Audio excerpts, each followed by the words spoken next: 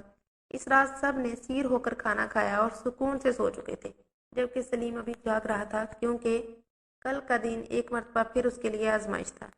جانے کل کام اسے ملتا یا نہیں، اور اگلی مرتبہ نہ جانے کب انہیں گوشت کھانا نصیب ہوگا۔